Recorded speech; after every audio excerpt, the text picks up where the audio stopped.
Hello प्यारे बच्चों, कैसे हैं आप सब। आशा करती हूँ आप सब अच्छे होंगे। आज मैं आपको कक्षा 8 का अध्याय नंबर 3 पढ़ाने जा रही हूँ, जिसका नाम है एक था राम। इसमें बच्चों राम एक लड़के का नाम है जिसने परीक्षा में नकल करी है और अध्यापक ने उसे पकड़ लिया है। अब पिताजी उसके साथ क्या करेंगे, अब क्योंकि पिताजी को भी पता चल गया है और क्यों उसने नकल करी है और उसे क्या सीख मिली या नहीं मिली, देखते हैं इस अध्याय में। इस कहानी में को देखते हैं, पढ़ेंगे।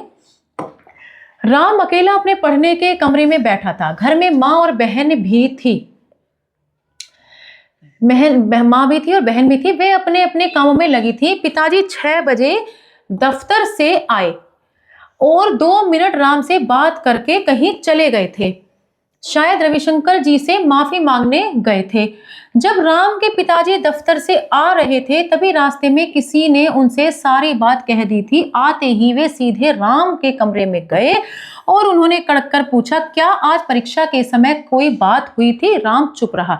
राम कमरे में बैठा हुआ था। माता और बहन अपने अपने काम में लगी हुई थी। जब राम के पिताजी दफ्तर से आ रहे थे तो किसी ने उनसे सारी बात बता दी थी। तो अब वो राम से पूछ रहे हैं कि आज परीक्षा के समय क्या कोई बात हुई थी। तो राम चुप रहा। राम के पिता ने फिर कड़क कर पूछा, क्या आज तुमको तुम्हारे अध्यापक रविशंकर जी ने नकल करते हुए पकड़ा था। जी, राम ने स्वीकार कर लिया। तुमने उनसे क्या कहा। राम के पिता फिर बोले। राम फिर चुप रहा। दोबारा से पूछा राम के पिता ने कि तुमने उनसे क्या कहा। तो राम के पिता फिर बोले। राम फिर चुप रहा। बोलते क्यों नहीं। राम के पिता गरजे। राम की माँ और बहन भी आकर सुनने लगी। क्या तुमने अपने अध्यापक से यह कहा कि आपकी हिम्मत कैसे हुई मुझे नकल करते हुए पकड़ने की। राम के पिताजी ने डांटते हुए उससे पूछा। राम गलती तो कर ही चुका था। गणित उसका कमजोर विषय है, इसलिए कुछ लड़कों के बहकावे में आकर वो भी एक चिट तैयार करके ले आया था। वह उससे नकल कर रहा था, तभी गणित के मास्टर जी ने उसे पकड़ लिया और चिट उसके मुंह से एकाएक निकल पड़ा। जब गणित के मास्टर जी ने उससे चिट ले ली थी, नकल कर रहा था जिससे वो, तो एकदम से उसके मुंह से निकल पड़ा, आपकी हिम्मत कैसे हुई मुझे नकल करते पकड़ने की। आपने यह गलती कैसे की, इसका फल अच्छा नहीं होगा। रविशंकर जी राम के पिता को अच्छी तरह जानते थे। राम ने नकल भी कोई खास नहीं की थी, इसलिए उन्होंने चुपके से चिट छीन ली और मसल कर फेंक दी। फिर वहां से हट गए। कहा, कुछ भी नहीं। नकल में पकड़े जाने पर कार्यवाही होती है। छात्र से फॉर्म भरवाया जाता है जिसमें नकल की बात लिखता है और इस कार्यवाही से छात्र का 1 साल बर्बाद होता है। रविशंकर जी ने शायद यह सोचकर कोई कार्यवाही नहीं की कि राम का 1 साल बर्बाद हो जाएगा और आगे पढ़ भी नहीं सकेगा, तो इसलिए उन्होंने फॉर्म नहीं भरवाया रविशंकर जी ने। राम के पिता धनी व्यक्ति नहीं थे, किंतु राम इस बात को नहीं जानता था। उसके पिताजी गणित के अध्यापक से परिचित भी हैं। वह यह नहीं जानता था कि कोई इस घटना को उसके पिता से भी कह सकता है। उसे नहीं पता था कि अगर नकल कर रहा है और उसके ये बात किसी को कोई बता भी सकता है उसके पिता को, राम के पिता को, तो उसे ये नहीं पता था, अंदाजा नहीं था। नहीं तो वह ऐसा नहीं कहता। ऐसा दोष उसमें कुछ ही दिनों से आया था, संग सोहबत के कारण नहीं, तो वह ऐसी गलती ही ना करता। वो कुछ दिनों से वो गलत संगति में पड़ गया था। गलत संगति में आने से उसने ऐसा काम करा। अगर वो गलत संगति में ना पड़ता तो ऐसा वो काम करता ही नहीं। तुम्हें शर्म आनी चाहिए अपनी गलती पर। मैं नहीं सोचता था कि तुम ऐसे हो। दुखी होकर राम के पिता बोले और तेजी से घर के बाहर निकल गए। बस ऐसा कहते हुए कि तुम्हें शर्म आनी चाहिए, और वह घर से बाहर चले गए। उनके चले जाने के बाद माँ ने लाख पूछा पर राम ने कुछ नहीं बताया। हार कर उसकी माँ रसोई में चली गई। उन्हें खाना बनाना था। बहन बहुत छोटी थी, वह पूछती भी क्या। अब राम अपने कमरे में अकेला था और मन ही मन घुट रहा था। उसे आश्चर्य हो रहा था कि उसके मुंह से ऐसी बात कैसे निकली। उल्टा चोर कोतवाल को डांटे। अध्यापक जी सही काम कर रहे थे और वह कह रहा था कि गलत काम कर रहे हैं।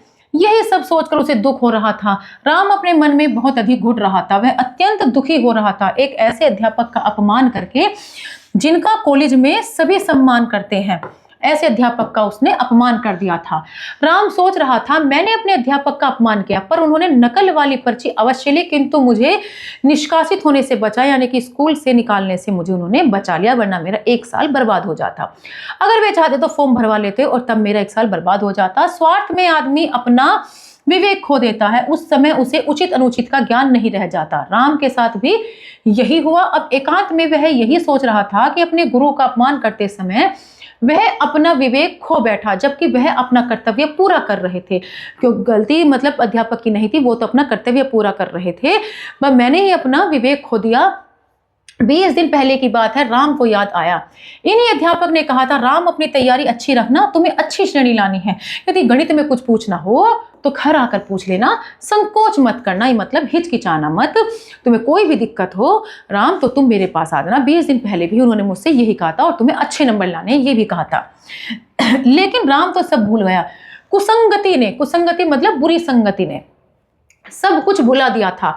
यह बुरी संगति ही थी भानुशंकर की। कुसंगति किसकी थी? भानुशंकर थे उसमें, त्रिभुवन की और मोहन की। ये तीनों वे विद्यार्थी थे जिन्हें पढ़ने से कुछ मतलब नहीं था। घर से संपन्न थे मतलब धनी थे, नौकरी करनी नहीं थी, इसलिए यह भी चिंता नहीं थी कि मेहनत से पढ़ें। अपनी अपनी कार में पढ़ने आते थे। धनी होने की वजह से प्रधानाचार्य भी इनके घर वालों से थोड़ा सा दबते थे, तो उन्हें कुछ कहते भी नहीं थे। और कुछ अध्यापक भी दबते थे। प्रधानाचार्य के दबने का कारण तो यह था कि जब कॉलेज की मर्द बन रही थी तो इनमें से 2 लड़कों के दादा ने कॉलेज को काफी पैसे दिए थे। वास्तव में वे अच्छे लोग थे, इन भानुशंकर, त्रिभुवन या मोहन की तरह बुरे विचार नहीं थे, इसलिए उन्होंने धन दिया था। लेकिन ये बच्चे, उनके बच्चे तो लेकिन अच्छी संगति में नहीं है।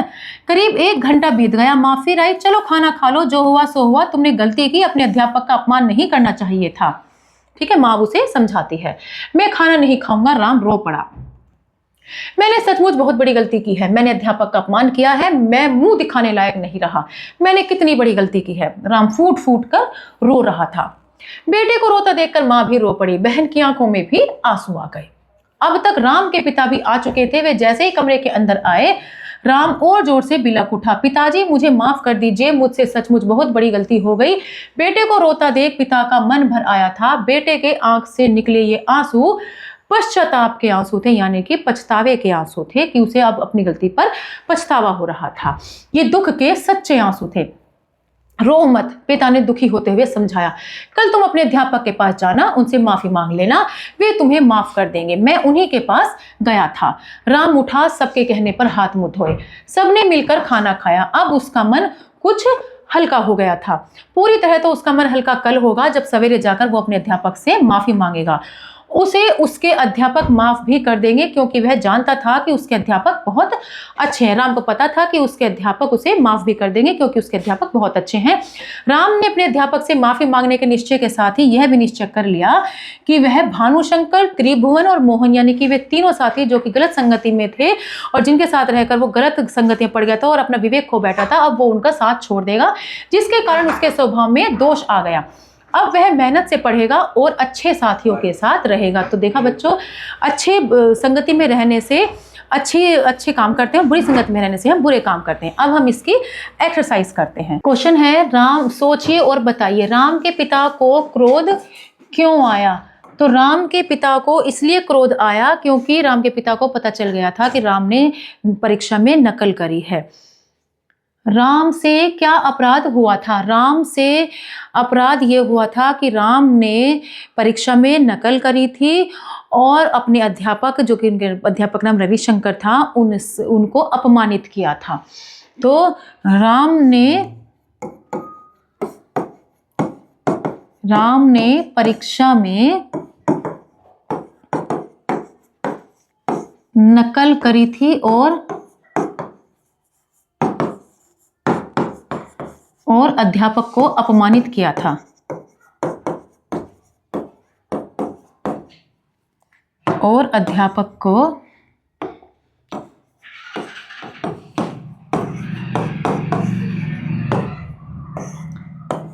अपमानित किया था। राम कैसी संगति में बैठने लगा था? तो राम कुसंगति में बैठने लगा था। स्वार्थ में आदमी क्या खो देता है? तो स्वार्थ में आदमी विवेक खो देता है। राम किस विषय में कमजोर था? राम गणित विषय में कमजोर था। ठीक है, गणित किसका कमजोर विषय था? तो गणित राम का कमजोर विषय था। सही विकल्प पर सही लगाना है। राम ने क्या निश्चय किया? अपने अध्यापक से गलती मानने का। राम कैसे परिवार से था? गरीब परिवार से था, धनी नहीं था वो। राम अकेला अपने पढ़ने के कमरे में बैठा था। उल्टा चोर कोतवाल को डांटे ने सब कुछ भुला दिया था। कुसंगति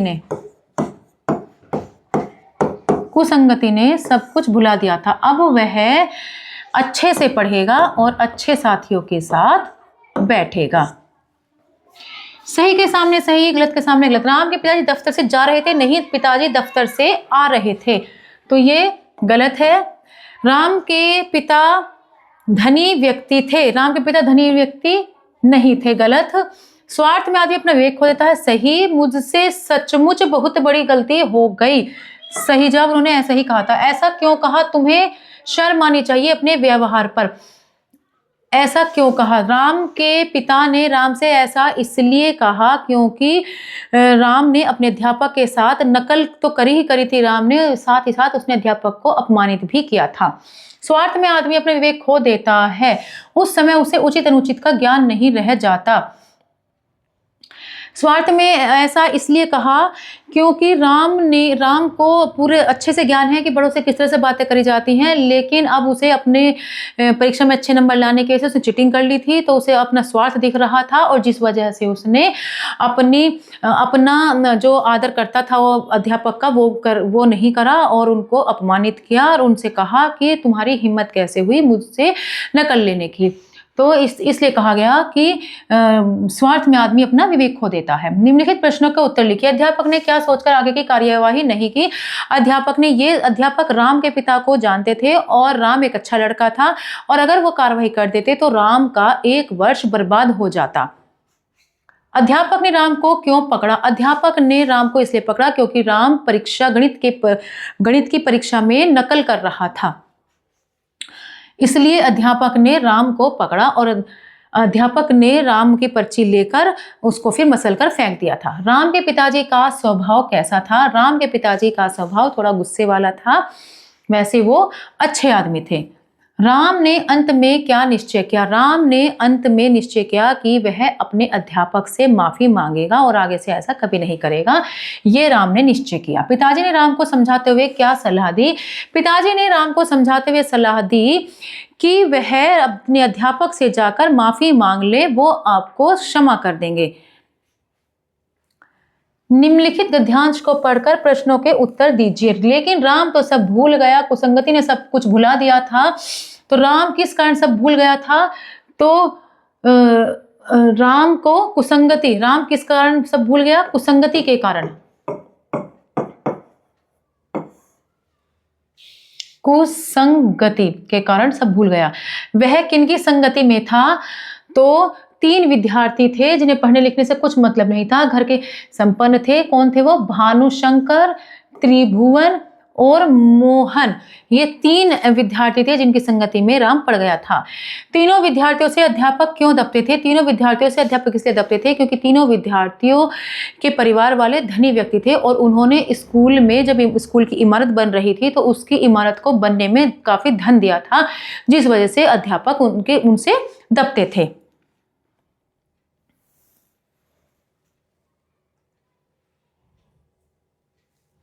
ये कु के साथ बुद्धि लगानी है तो ये बन जाएगा कुबुद्धि, सुगंध,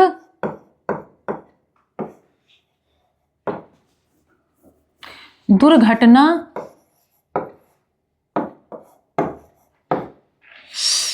बेअसर।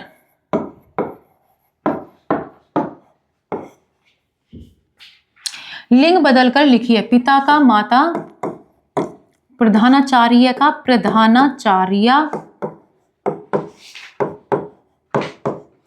लेखक का लेखिका।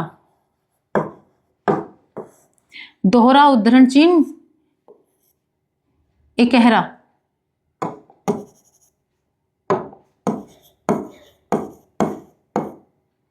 इकहरा उद्धरण चिन्ह। अध्यापक का हो जाएगा अध्यापिका। बहन का भाई। अभिनेता, अभिनेत्री। इनके वाक्य में प्रयोग करना है। कक्षा का, राम कक्षा 7 का विद्यार्थी है। अध्यापक, राम के अध्यापक का नाम राम के अध्यापक का नाम कुछ भी लिख दीजिए। राम के अध्यापक का नाम या मेरे अध्यापक का नाम श्रीमती प्रियंका शर्मा है। कॉलेज, मैं मेरठ के कॉलेज में पढ़ता हूँ। ताजमहल, आगरा में ताजमहल की इमारत स्थित है। नीचे दिए गए मुहावरों का अपने वाक्यों में प्रयोग कीजिए। पोबारा होना, बहुत फायदा होना। यदि व्यक्ति मेहनत से पढ़ता है तो उसके पोबारा हो जाते हैं, वह कामयाब हो जाता है। दिन रात दूना चौगुना, खूब तरक्की करना। मेहनत करने पर व्यक्ति की नौकरी लग जाती है और वो खूब दिन दुनी रात चौगुनी होती। फिर मेहनत करने पर दिन दुनी रात चौगुनी होने पर मेहनत करने पर धन की संपत्ति दिन दुनी और रात चौगुनी होती है। आंखों में अंगारे होना, गुस्सा होना। राम को या राम और लक्ष्मण के राम और महेश की लड़ाई होने पर राम को गुस्सा आ गया। आंखों का तारा, बहुत प्यारा। राम अपने पिता का आंखों का प्यारा था, आंखों का तारा था। निम्न दिए गए शब्दों में उचित स्थान पर विसर्ग लगाना है। दुख, दुख में ऐसे ही दुख लगेगा। दुख संभवतः, क्रमशः, इस तरह से इसमें विसर्ग लग जाएंगे। विशेषतः, अंतःकरण, निसंदेह।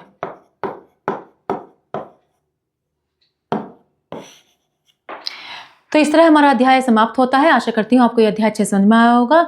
मिलते हैं अगली कक्षा में। धन्यवाद।